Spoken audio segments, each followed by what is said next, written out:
কুয়েটের VC প্রভিসির পদত্যাগপত্র জমা, অনশন ভাঙলেন শিক্ষার্থীরা। 4 মে ক্লাস শুরু, সংকট নিরসনে সার্চ কমিটি।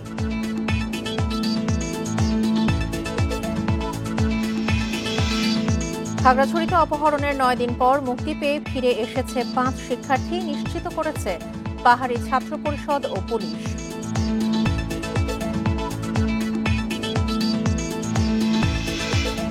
সাভারের রানা প্লাজায় ধসের এক যুগে শ্রমিক সংগঠনগুলোর নানা কর্মসূচি, এখনও শেষ হয়নি মামলার বিচার।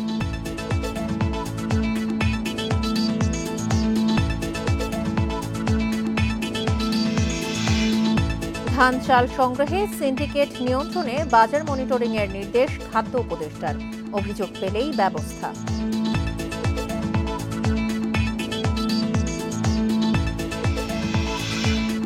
খুলনা ও রাজশাহী বিভাগের কয়েক জেলায় বইছে তাপপ্রবাহ, অব্যাহত থাকবে আরও কয়েকদিন, আবহাওয়া অফিসের পূর্বাভাস।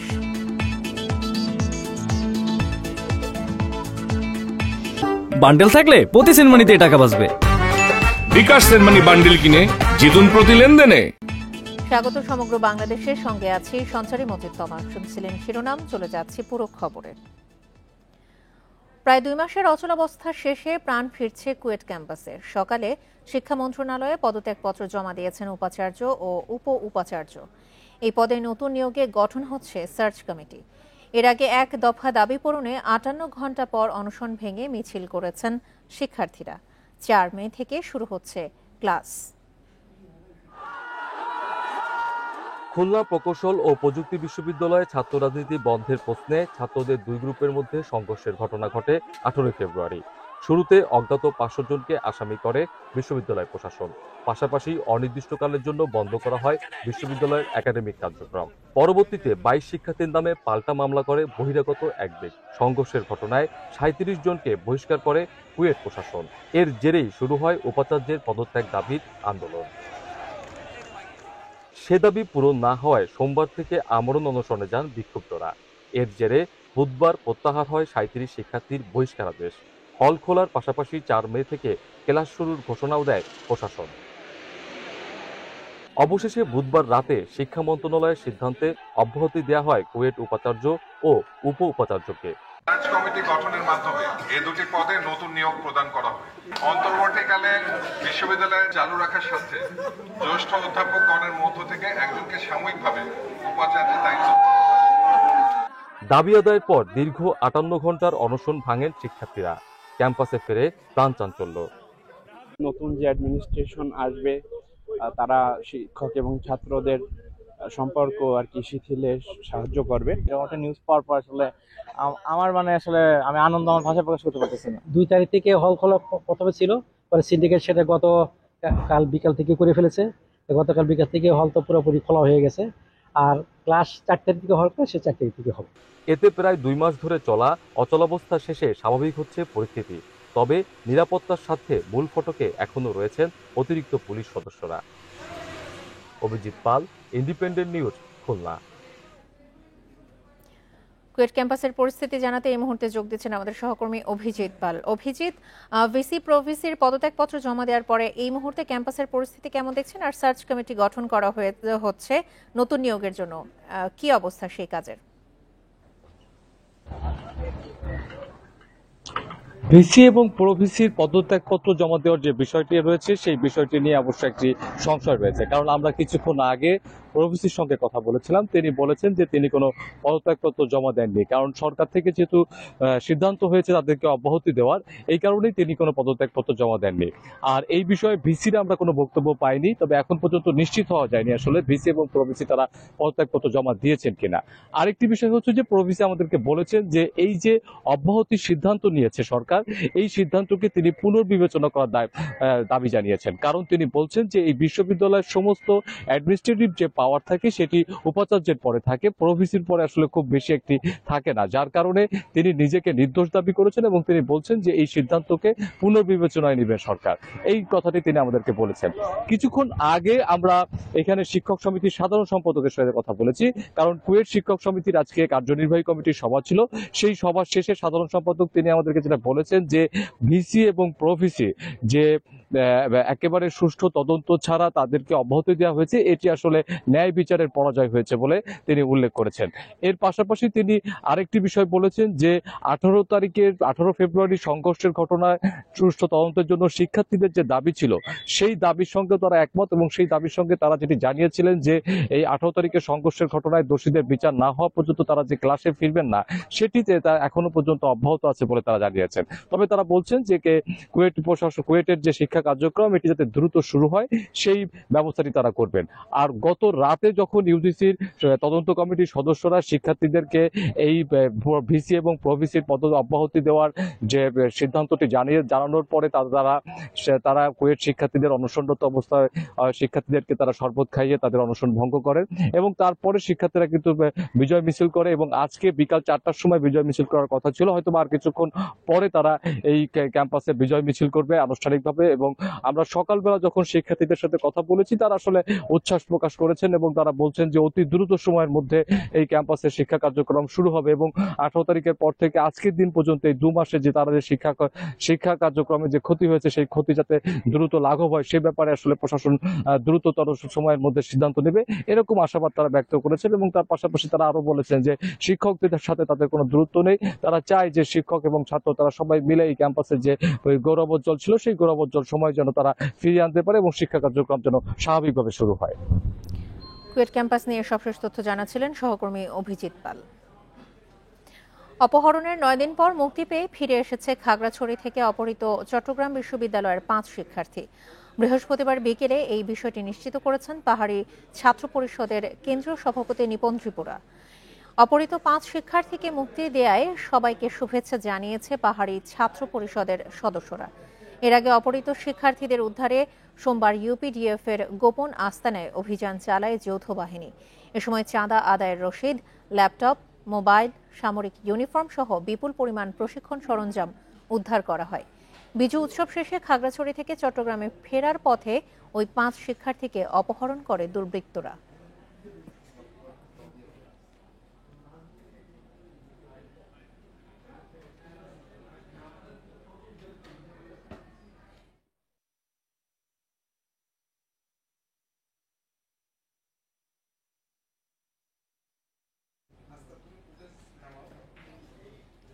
এ নিয়ে আরো জানাতে খাগড়াছড়ি থেকে যোগ দিচ্ছেন আমাদের সহকর্মী সমীর মল্লিক। সমীর, অপহরণের 9 দিন পরে মুক্তি পেয়ে ফিরে এসেছে অপহৃত 5 শিক্ষার্থী, তাদের সঙ্গে কথা বলার আপনার সুযোগ হয়েছে কিনা?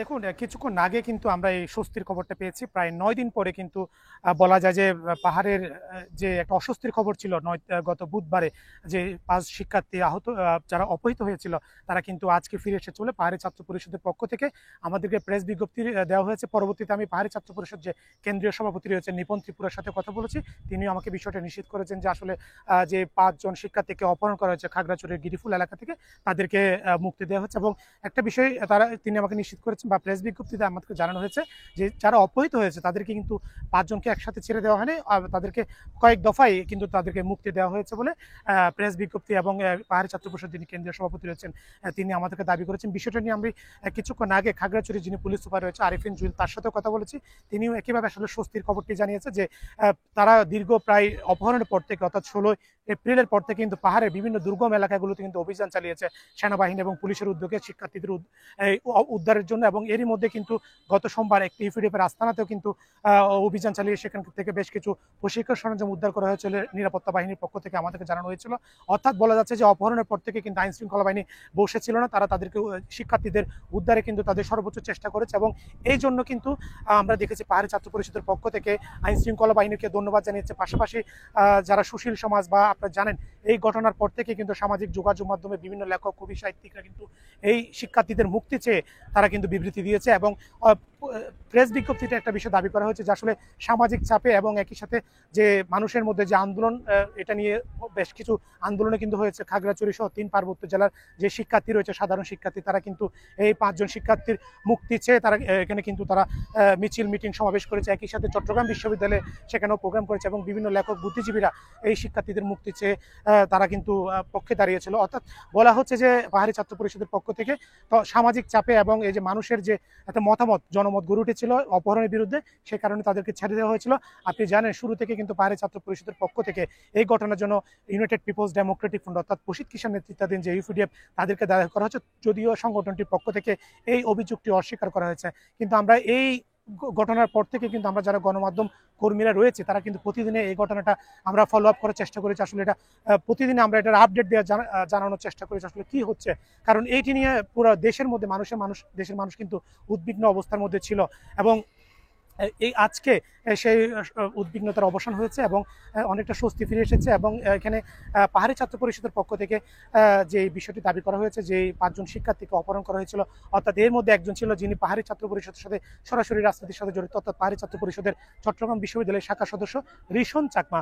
অন্য যে 4 জন রয়েছে অর্থাৎ অলড্রিন ত্রিপুরা, লংগ্রিম রো যার বাড়ি বান্দরবানে, একই সাথে এখানে দিব্যি চাকমা এবং আর মৈত্রীময় চাকমা যারা রয়েছেন তাদের প্রত্যেকের বাড়ি কিন্তু রাঙামাটি। তারা মূলত রাঙামাটির বাঘাইছড়িতে তারা বিজু উৎসব পালনের জন্য সেখানে গিয়েছিল এবং দুর্ভাগ্যবশত তারা খাগড়াছড়ি থেকে সেদিন চট্টগ্রাম যাওয়ার জন্য কোনো বাসের টিকিট তারা পায়নি। পরবর্তীতে সেদিন তারা খাগড়াছড়ি জেলা সদরের খুকিচড়া এলাকাতে তারা রাত যাপন করেছে। পরদিন সকালে যখন তারা চট্টগ্রাম বিশ্ববিদ্যালয়ে ফিরে যাওয়ার জন্য সকাল 7টার বাস ধরার জন্য তারা যাচ্ছিল, তখন তাদেরকে কিন্তু গিরিফুল এলাকা থেকে জোরপূর্বক তুলে নেওয়া হয়। এখন পর্যন্ত আসলে তাদেরকে কিভাবে এই 9 দিন তাদের উপর আসলে কি ধরনের নির্যাতন নিপীড়ন হয়েছে বা তারা কোনো ধরনের নির্যাতন নিপীড়নের মুখে পড়েছে কিনা সেই বিষয়টা আসলে আমাদের জানার সুযোগ হয়নি। কারণ পাহাড়ি ছাত্র পরিষদের পক্ষ থেকে একটা বিষয় বলা হয়েছে, তারা আসলে কোথায় কখন কিভাবে ছেড়েছে সেটা বলছে না, তবে তারা শুধু নিশ্চিত করেছে যে 5 জন শিক্ষার্থী অবৈধ হয়েছে, তাদেরকে মুক্তি দেওয়া হয়েছে। খাগড়াছড়ি থেকে সবশেষ তথ্য নিয়ে জানাচ্ছিলেন সহকর্মী সমীর মল্লিক।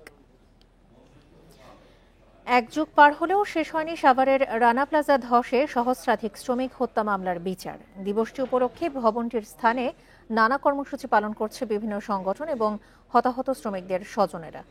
অস্থায়ী বেদিতে শ্রদ্ধা জানিয়ে নিহতদের স্মরণ করেন সবাই।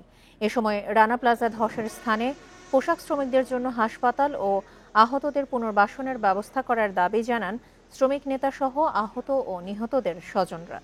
এছাড়া ভবন মালিক সোহেল রানার ফাঁসির দাবিও জানান তারা। 2013 সালের 24শে এপ্রিল ধসে পড়ে 8 তলা রানা প্লাজা। ওই ঘটনায় 1138 জনের বেশি শ্রমিক প্রাণ হারান, যাদের বেশিরভাগই ছিলেন তৈরি পোশাক কারখানার শ্রমিক। আহত হন 2438 জন।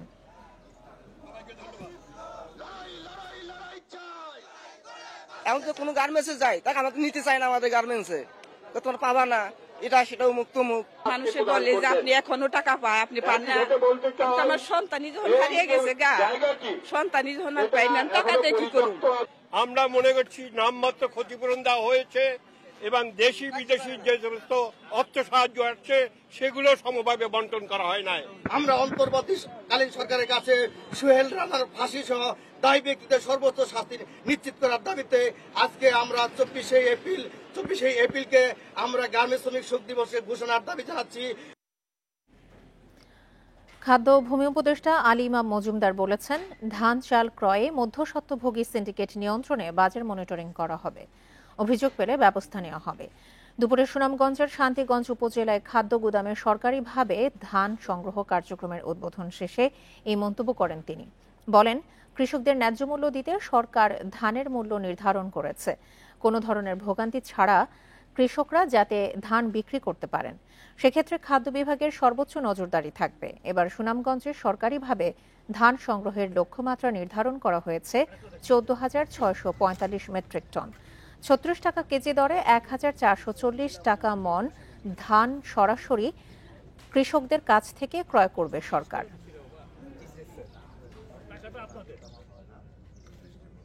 ধান চালের ব্যাপারে আমরা যেটা করেছি, যেটা আমাদের পক্ষে সম্ভব, দামটা আমরা নিয়েছি এখানে এসে যদি সরাসরি বিক্রি করে 36 টাকা কেজি আজকেই পাবে, তার অ্যাকাউন্টে চলে যাবে।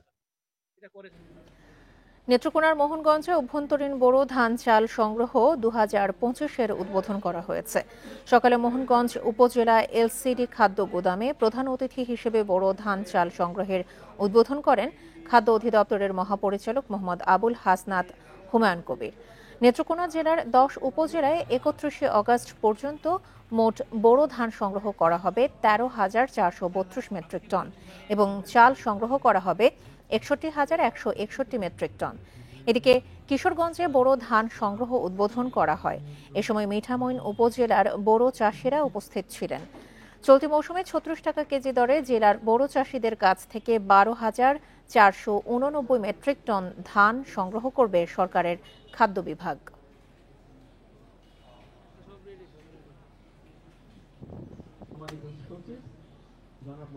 খুলনা, রাজশাহী বিভাগ সহ ৬ জেলার ওপর দিয়ে মৃদু থেকে মাঝারি তাপপ্রবাহ বয়ে যাচ্ছে। এই অবস্থা আরও কয়েকদিন অব্যাহত থাকতে পারে বলে জানিয়েছে আবহাওয়া অফিস। তীব্র রোদ গরমে অতিষ্ঠ চুয়াডাঙ্গার মানুষ। সকাল থেকে থাকছে প্রখর রোদের তাপ। জেলার সর্বোচ্চ তাপমাত্রা রেকর্ড করা হয়েছে ৩৭.২ ডিগ্রি সেলসিয়াস। এছাড়া মাঝারি ধরনের তাপপ্রবাহ বয়ে যাচ্ছে মেহেরপুর জেলায়। অসহনীয় গরমে কাজ করতে পারছেন না শ্রমজীবী মানুষেরা। অধিদপ্তরের তথ্যানুসারে সারা দেশে দিন ও রাতের তাপমাত্রা অপরিবর্তিত থাকবে। এদিকে ২৪ ঘন্টায় দেশের সর্বোচ্চ তাপমাত্রা রেকর্ড করা হয় যশোরে ৩৯.৬ ডিগ্রি সেলসিয়াস। চট্টগ্রাম, ময়মনসিংহ ও সিলেট বিভাগের ২-১ জায়গায় হতে পারে বৃষ্টি।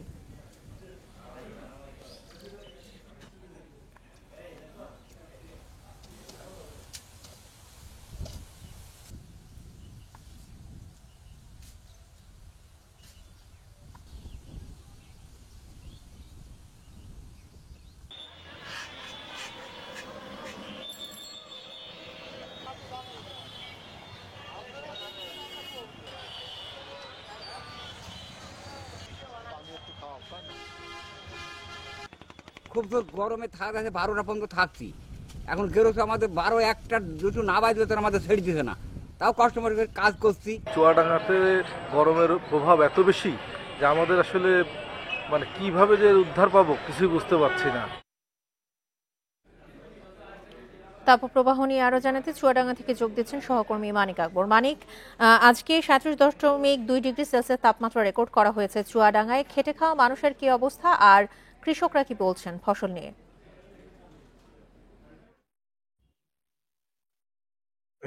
খেটে খাওয়া মানুষ আসলে চুয়াডাঙ্গায় খুব দুর্ভোগে পড়েছেন। তার কারণ তারা সকাল ৯টার পর থেকেই মূলত রোদের তাপ বেড়ে যাচ্ছে এবং সেই সময় থেকেই বিশেষ করে দিনমজুর শ্রেণীর মানুষ যারা রিক্সা ভ্যান চালান তারা পর্যাপ্ত যাত্রী পাচ্ছেন না। তারা বলছেন খোলা ভ্যানে কোনো যাত্রী উঠতে চাচ্ছে না, রোদের কারণে কেউ যেতে চাচ্ছে না। এর পাশাপাশি যারা দিনমজুর শ্রেণীর মানুষ তারা এই রোদে তীব্র কষ্ট সহ্য করে কাজ করতে পারছেন না। আর কৃষি শ্রমিকরা বলছেন যে বেলা একটু বেড়ে গেলে তখন আর মাঠে টিকে থাকা যাচ্ছে না, রোদের কারণে তারা কাজ বন্ধ করে বাড়ি চলে যেতে বাধ্য হচ্ছেন। আর কেউ কোনো কৃষক যেহেতু রোদের তাপ বেড়ে গিয়েছে এ কারণে কিছু কৃষক আছেন যারা খুব সকালের দিকে মাঠে এসে কাজ করছেন। এখন ভুট্টা ক্ষেত থেকে ভুট্টা তোলার সময় কোথাও ধান কাটা শুরু হয়েছে। এসব কাজ করতে গিয়ে কৃষককে বিপাকে পড়তে হচ্ছে। দিনমজুর শ্রেণীর মানুষ যারা শহরে এসে রিক্সা ভ্যান চালান তাদের যেমন কষ্ট, কৃষি শ্রমিকদেরও কষ্ট। সব মিলিয়ে এইসব দিনমজুর দরিদ্র শ্রেণীর মানুষরাই বেশি কষ্ট আছে। আর এর পাশাপাশি অনেকেই তীব্র গরমের কারণে অনেকে অসুস্থ হয়ে পড়ছেন। হাসপাতালে রোগীর চাপ বেড়েছে। আমরা চুয়াডাঙ্গা সদর হাসপাতালে খোঁজ নিয়েছি, এখানে প্রতিদিনই গরমে অসুস্থ হয়ে মানুষ এসে হাসপাতালে ভর্তি হচ্ছে। অনেকেই হিট স্ট্রোকে আক্রান্ত হচ্ছেন। ইতিমধ্যে বেশ কয়েকজনের খবর আমরা পেয়েছি যারা খুব বেশি অসুস্থ হয়ে পড়েছেন এবং চুয়াডাঙ্গা হাসপাতালে প্রাথমিক চিকিৎসা নিয়ে কেউ রাজশাহী কিংবা কেউ ঢাকাতে উন্নত চিকিৎসার জন্য গেছেন। তো চুয়াডাঙ্গার এই যে তাপমাত্রা বেড়ে যাওয়া, এই মৌসুমটা শুরু হয়েছে এবছরের মার্চ মাসের মাঝামাঝি সময় থেকে। তারপর মার্চ মাসের শেষের দিকে তাপমাত্রা আবার প্রায় 40 ডিগ্রির কাছাকাছি এসে পৌঁছেছিল। এই এপ্রিল মাসে এসেও শুরুর দিকে কখনো তাপমাত্রা উপরের দিকে নামছে, কখনো নিচের দিকে নামলেও তাপমাত্রা কিন্তু বেশিরভাগ সময়ই থাকছে 33, 34, 35, 36 এরকম ডিগ্রি তাপমাত্রার মধ্যেই থাকছে। আপনি জানেন যে তাপমাত্রা 36 ডিগ্রি কিংবা তার উপরে উঠে গেলে তাকে তাপপ্রবাহ বলা হয়। আমরা তাপপ্রবাহের কাছাকাছি কিংবা তাপপ্রবাহ অতিক্রম করে চুয়াডাঙ্গার মানুষকে এখানে অবস্থান করতে হচ্ছে, বসবাস করতে হচ্ছে। এখানকার মানুষ যেহেতু সবসময়ই তাপমাত্রা থাকছে 30 ডিগ্রির উপরে, যে কারণে সবসময় এখানকার মানুষকে কষ্ট পেতে হচ্ছে। চুয়াডাঙ্গা থেকে তাপমাত্রার সবশেষ তথ্য নিয়ে জানাচ্ছিলেন সহকর্মী মানিক আকবর। চাঁপাইনবাবগঞ্জ থেকে 25 জেলায় 24 ঘন্টা ও 21 জেলায় 48 ঘন্টায় আম পরিবহনের ঘোষণা দিয়েছে রাষ্ট্রীয় ডাক বিভাগ। এতে আমের অনলাইন ভিত্তিক ক্রেতা বিক্রেতারা সুবিধা পাবেন বলে আশা ব্যবসায়ীদের। গ্রাহক সেবা নিশ্চিত করতে পারলে দীর্ঘদিন ধরে চলা বেসরকারি কুরিয়ার ব্যবসায়ীদের দৌরাত্ম্য কমার আশা তাদের। চাঁপাইনবাবগঞ্জ থেকে দ্রুত সময়ের মধ্যে দেশের বিভিন্ন জেলায় আম পরিবহনের কার্যক্রম শুরু করছে ডাক বিভাগ। ঢাকাসহ উত্তরাঞ্চল ও দক্ষিণাঞ্চলের 25 জেলায় 24 ঘন্টার মধ্যে এবং চট্টগ্রাম, সিলেট সহ 21 জেলায় 48 ঘন্টার মধ্যে আম গ্রাহকের কাছে পৌঁছাবে। ডাক বিভাগের এই ঘোষণায় অনলাইন ভিত্তিক আম ব্যবসায়ীরা কম খরচে গ্রাহকের কাছে পাঠাতে পারবেন পণ্য। এ নিয়ে স্বস্তির কথা জানিয়েছেন তারা। ডাক বিভাগ যে উদ্যোগ নিয়েছে এটা নিঃসন্দেহে অনেক ভালো একটা উদ্যোগ। ডাক বিভাগ যদি তাদের জনবল এবং পরিবহন বাড়ায় এবং সময় মতো যদি তারা সার্ভিস দিতে পারে তাহলে তারা তাদের কাঙ্ক্ষিত আশানুরূপ ফল পাবে। ডাক বিভাগ জানিয়েছে 2018 সালের 3 জুন চালু হওয়া স্পিড পোস্ট সেবার আওতায় এই সুবিধা দেয়া হবে। এই জন্য প্রথম 10 কেজির জন্য 10 টাকা ও পরবর্তী প্রতি কেজির জন্য খরচ পড়বে 5 টাকা করে। আমাদের ডাক বিভাগের মাধ্যমে যদি আম প্রেরণ করে কৃষকরা লাভবান হবে এবং জনগণও সাশ্রয় মূল্যে জিনিসটা পাবে। ঊর্ধ্বতন কর্তৃপক্ষের নির্দেশনা অনুযায়ী আমরা জনগণকে সর্বোচ্চ সেবাটা দেওয়ার জন্য যা যা করার প্রয়োজন হয় আমরা সে মোতাবেক ব্যবস্থা গ্রহণ করব। গ্রাহক ভিত্তিক আম পাঠানোর ক্ষেত্রে বেসরকারি কুরিয়ার সার্ভিসগুলোর দৌরাত্ম্য একচেটিয়া। ডাক বিভাগের সেবার মাধ্যমে একতরফা রাজত্ব কমে আসবে বলে মনে করছেন ব্যবসায়ীরা। Independent news. ক্ষেতের ইঁদুর দমনে বসানো অবৈধ বৈদ্যুতিক ফাঁদে মারা যাচ্ছে বিভিন্ন প্রাণী, এমনকি মানুষও। খুলনা সহ দক্ষিণ পশ্চিমাঞ্চলে আমন ও বোরোর বীজতলা, শাকসবজি সহ বিভিন্ন ক্ষেতে ইঁদুর নিয়ন্ত্রণে বসানো হচ্ছে এসব বৈদ্যুতিক ফাঁদ। এতে পরিবেশের ওপর পড়ছে বিরূপ প্রভাব। অবৈধ ফাঁদ বন্ধে প্রচারণা ও আইনি ব্যবস্থার পাশাপাশি ইঁদুর দমনে কৃষকদের নানা পরামর্শ দিচ্ছে কৃষি বিভাগ। খুলনার ডুমুরিয়ার মলমিয়া গ্রামের চাষি রেজাউল বাওয়ালি গত 25 ডিসেম্বর ইঁদুরের বৈদ্যুতিক ফাঁদে বিদ্যুতায়িত হয়ে মারা যান তিনি। পরিবারের একমাত্র উপার্জনক্ষম ব্যক্তির এমন মৃত্যু মেনে নিতে পারছেন না পরিবার। রেজাউলের মৃত্যুতে চরম দুর্দশায় তার স্ত্রী ও 2 ছেলে মেয়ে। অন্যের জমিতে কাজ করে কোনো রকমের দিন কাটছে তাদের। কি চলবে, কাজ কাম করতেছে, ছেলেটা ক্লাস 10-এ পড়ে, বুঝলেন, তো ওর তো কাজ কাম করার জন্য নিজে কষ্ট করে এই কাজ কাম করে তাই চালাচ্ছি। সে মারা গেছে দিয়ে এখন পড়াশোনার খরচ আমি আর আমার মা গেরে কাজ করে চালায়। কৃষকের দাবি, নিরুপায় হয়েই ফসলের ক্ষেতে বৈদ্যুতিক ফাঁদ পাতেন তারা। বাজারে কীটনাশকে ইঁদুর নিয়ন্ত্রণ না হওয়ায় ঝুঁকি সত্ত্বেও এমন ব্যবস্থা নিতে হচ্ছে তাদের। ইঁদুর দমনের বিষয়ে কৃষি বিভাগেরও কার্যকর তৎপরতা নেই, অভিযোগ চাষিদের। বৈদ্যুতিক ফাঁদ না দেওয়ার জন্য কোনো কৃষিকাজের কোনো অফিসাররা আসে না যে এই বাদ দিয়ে এই পদ্ধতি করো, এ করো, তা করো, ওরা কোনো সময় আসেনি। সড়কের বৈদ্যুতিক লাইনের খুঁটি থেকে লাইন টেনে ক্ষেতের চারপাশে তার পেঁচিয়ে তৈরি করা হয় ফাঁদ। ইঁদুর দমনের এই ফাঁদে নির্বিচারে মারা পড়ে ফসলের জন্য উপকারী ব্যাঙ, বনরুই সহ সব ধরনের প্রাণী, এমনকি মানুষও। কৃষি সম্প্রসারণ অধিদপ্তর বলছে, বৈদ্যুতিক ফাঁদ বন্ধে মাইকিং সহ নানা সচেতনতামূলক কার্যক্রম চালানো হচ্ছে। এ ধরনের কোনো পদ্ধতি ব্যবহার করার কোনো সুযোগ নেই, এটি সম্পূর্ণভাবে অবৈধ। মসজিদে, মন্দিরে এবং স্কুল কলেজে যাতে এই প্রচারণাটা চালানো হয়, যাতে যে ইঁদুর নিধনে বা ইঁদুর দমনে কোনোভাবেই যাতে বৈদ্যুতিক ব্যবহার যাতে না হয়। গত বছর খুলনায় বৈদ্যুতিক ফাঁদে জড়িয়ে মারা গেছেন 2 নারী সহ মোট 4 জন। অভিজিৎ পাল, ইন্ডিপেন্ডেন্ট নিউজ, খুলনা। কাল থেকে চট্টগ্রামের লালদিঘি মাঠে শুরু হচ্ছে ঐতিহ্যবাহী জব্বারের বলি খেলা ও বৈশাখী মেলা। এবছর এই খেলার 116তম আসর অনুষ্ঠিত হবে। শুক্রবার বিকেল 4টায় বসবে বলি খেলা। এতে অংশ নেবে দেশের নানা জায়গা থেকে আসা শতাধিক বলি।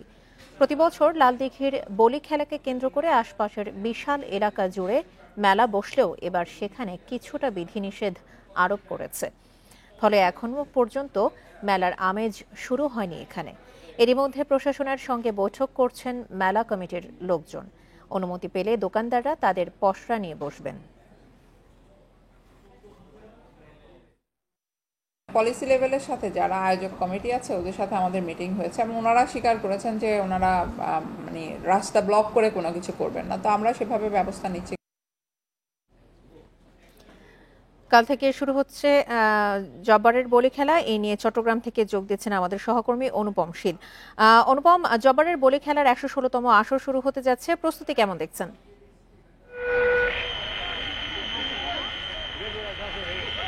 প্রায় 100 বছরের বেশি পুরনো এই জব্বারের বলি খেলা এবং এখানকার যে বৈশাখী মেলা তার যে ঐতিহ্য এবার কিছুটা ভাটা পড়েছে।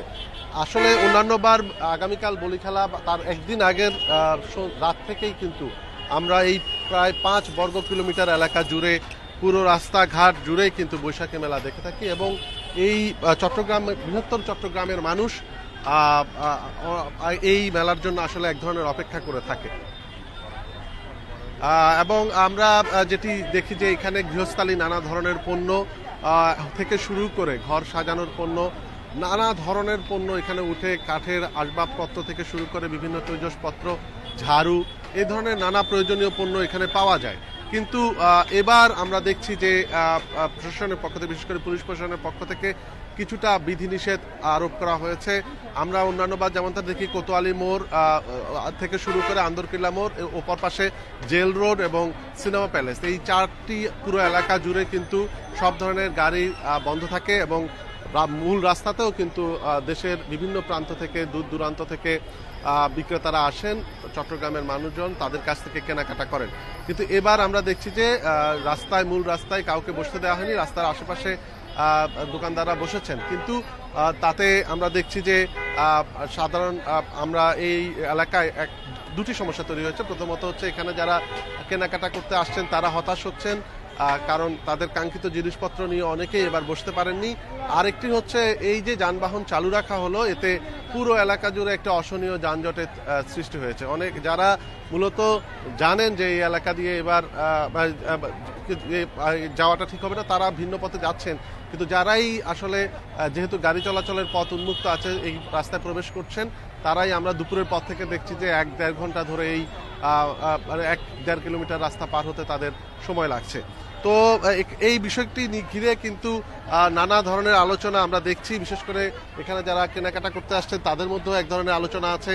আবার একই সাথে বিভিন্ন সামাজিক যোগাযোগ মাধ্যমে আমরা দেখছি যে একটি ক্ষোভ আছে সাধারণ চট্টগ্রামের মানুষের মধ্যে, যে শতবর্ষী এই ঐতিহ্য এবং সেই ঐতিহ্যের যে বৈশাখী মেলায় সেটিতে এক ধরনের বিধিনিষেধ প্রশাসনের পক্ষ থেকে দেওয়া হয়েছে, এটি নিয়ে কিন্তু একটি ক্ষোভ প্রকাশ করেছেন বিভিন্ন সামাজিক যোগাযোগ মাধ্যমে চট্টগ্রামের সাধারণ মানুষ। তবে পুলিশের পক্ষ থেকে যেটি বলা হয়েছে যে দুটি প্রধান কারণ, একটি হচ্ছে সড়কে যানজট, আরেকটি হচ্ছে মূলত নিরাপত্তাজনিত কারণে তারা এই ধরনের পরিস্থিতি বা এই ধরনের ব্যবস্থা নিতে অনেকটা বাধ্য হয়েছেন।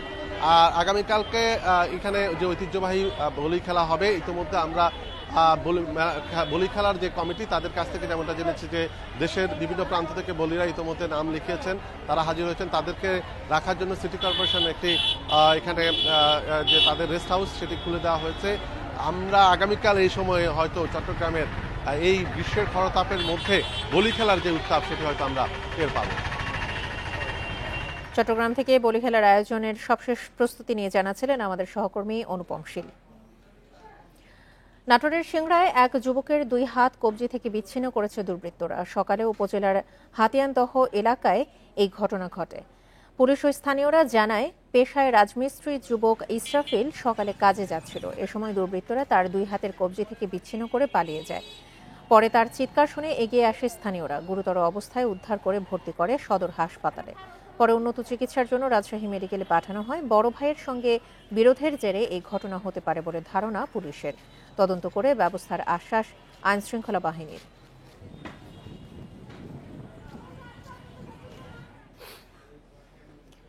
নাটোরের লালপুরে আইনজীবীকে কুপিয়ে এবং বেঁধে রেখে বাড়িতে ডাকাতির ঘটনা ঘটেছে। ডাকাতের হামলায় আহত হয়েছেন 3 জন। বুধবার রাত 12টার দিকে উপজেলার লালপুর ইউনিয়নের মাধবপুর গ্রামে এই ঘটনা ঘটে। পুলিশ জানায়, গতরাতে 8 থেকে 10 জন ডাকাত বাড়ির পেছনের গেট ভেঙে ভেতরে প্রবেশ করে। পরে ডাকাত সদস্যরা সাধন কুমার দাসের ঘরের ভেতরে ঢুকে ধারালো অস্ত্র দিয়ে কুপিয়ে বেঁধে রাখে। আলমারি ভেঙে স্বর্ণালংকার ও টাকা লুট করে নেওয়ার সময় তিনি চিৎকার দেন। এ সময় সুমি দাস ও তার ভাতিজা রিপন দাস এগিয়ে এলে তাদের হামলা করে পালিয়ে যায় ডাকাতরা। পরে প্রতিবেশীরা এগিয়ে এসে আহত অবস্থায় তাদের উদ্ধার করে হাসপাতালে ভর্তি করেন।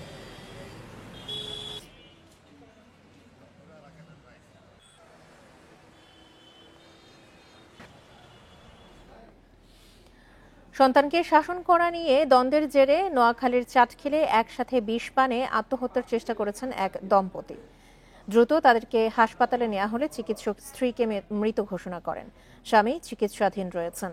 বুধবার সন্ধ্যায় উপজেলার ৫ গাঁও ইউনিয়নের ভাওর গ্রামে এই ঘটনা ঘটে।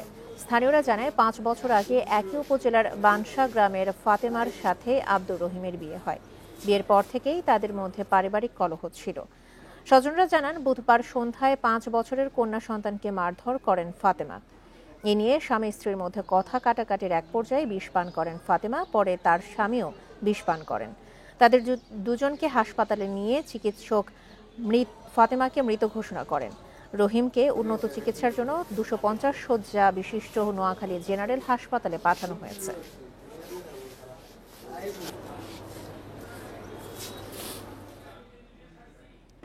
মাদারীপুরের শিবচরে একটি জঙ্গলের পাশ থেকে কামরুজ্জামান নামে এক যুবকের গলাকাটা মরদেহ উদ্ধার করেছে পুলিশ। সকাল ১১টার দিকে উপজেলার কাদিরপুর ইউনিয়নের ব্রিজ এলাকায় এই ঘটনা ঘটে। সকালে জঙ্গলের পাশে মরদেহটি পড়ে থাকতে দেখে স্থানীয়রা পুলিশে খবর দেয়। ঘটনাস্থলে গিয়ে মরদেহ উদ্ধার করে পুলিশ। পরে ময়নাতদন্তের জন্য মরদেহ জেলা সদর হাসপাতালের মর্গে পাঠানো হয়। এদিকে হত্যার রহস্য উদ্ঘাটনে কাজ করছে বলে জানিয়েছে পুলিশ।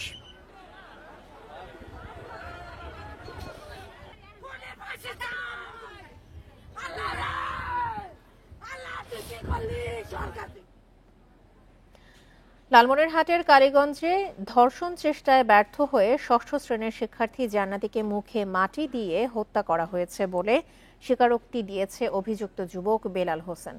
দুপুরে কালীগঞ্জে এক সংবাদ সম্মেলনে এই কথা জানিয়েছেন থানার ভারপ্রাপ্ত কর্মকর্তা সেলিম মালিক। বলেন, বৃহস্পতিবার সন্ধ্যায় জান্নাতী বেগমকে বাড়িতে একা পেয়ে ভুট্টা খেতে নিয়ে যায় বেলাল। পরে ধর্ষণ চেষ্টায় ব্যর্থ হয়ে তাকে মুখে মাটি দিয়ে হত্যা করে সে। শুক্রবার থানায় হত্যা মামলা হলে গ্রেপ্তার হয় বেলাল হোসেন। পরে পুলিশের রিমান্ডে হত্যার দায় স্বীকার করে বেলাল।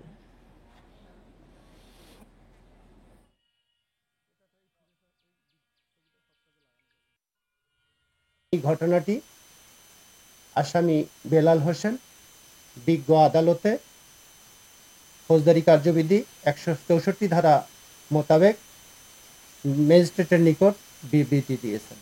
নেত্রকোনার সীমান্তবর্তী ২ উপজেলায় সুপেয় পানির সংকটে অর্ধলক্ষাধিক বাসিন্দা। পাহাড়ের বেশিরভাগ এলাকায় নলকূপ না থাকায় তাদের ভরসা ঝিরি, ঝর্ণা আর প্রাকৃতিক জলাধার। এতে অনেক রোগে আক্রান্ত হচ্ছেন স্থানীয়রা। সমস্যা সমাধানে বেশ কিছু নলকূপ বসানোর প্রকল্প অনুমোদনের অপেক্ষায়, জানিয়েছে জনস্বাস্থ্য প্রকৌশল বিভাগ। পাহাড় ও টিলা অধ্যুষিত দুর্গাপুর এবং কলমাকান্দায় গারো, হাজং, বানাই, বাঙালি মিলিয়ে ৫ লাখ মানুষের বাস। এর মধ্যে পাহাড়ি এলাকায় বাস করা অর্ধলক্ষাধিক মানুষ সুপেয় পানির সংকটে। স্থানীয়রা বলছেন, পাহাড়ের বেশিরভাগ স্থানে সুপেয় পানির জন্য নলকূপ নেই। খাবার ও গৃহস্থালী কাজের জন্য দীর্ঘ পথ হেঁটে পানি নিতে হয় ঝিরি, ঝর্ণা থেকে। অনেক সময় নেমে আসে দূষিত পানীয়। শুকনো মৌসুমে সংকট পৌঁছায় চরমে। আমাদের যে গ্রামের যে লোকজন আছে তারা দেখা যায় খালের পানি আইনা খায়। এটা আমাদের জন্য স্বাস্থ্যসম্মত না। নদীর পানি গাতা করে খাই, গর্ত করি, ছাকিয়া খাই। আর বাইরে উঠে হয়, নামতে হয়, অনেক কষ্ট হয়ে যায় পানির জন্য। জনস্বাস্থ্য প্রকৌশল অধিদপ্তরের কর্মকর্তারা বলছেন, সমস্যা সমাধানে ১৬২টি রিং অয়েল ও ৩৭৮টি সাবমার্সিবল গভীর নলকূপ স্থাপনের চাহিদা পাঠানো হয়েছে। অনুমোদনের পর শুরু হবে কাজ। আমরা ইতিমধ্যে এই গভীর নলকূপের প্রস্তাবনা উদ্বোধন কর্তৃপক্ষের কাছে চিঠি আকারে পাঠিয়েছি এবং একটি প্রকল্প প্রস্তাব করেছি। উদ্বোধন কর্তৃপক্ষ এগুলো বিবেচনা করে আশা করছি সমস্যা সমাধানের জন্য যথাযথ ব্যবস্থা নেবেন। শুধু আশ্বাস নয়, বছরের পর বছর ধরে চলা এই সংকটের স্থায়ী সমাধান চান ভুক্তভোগীরা। Independent news. এ ছিল সমগ্র বাংলাদেশে আমন্ত্রণ পরের আয়োজনে।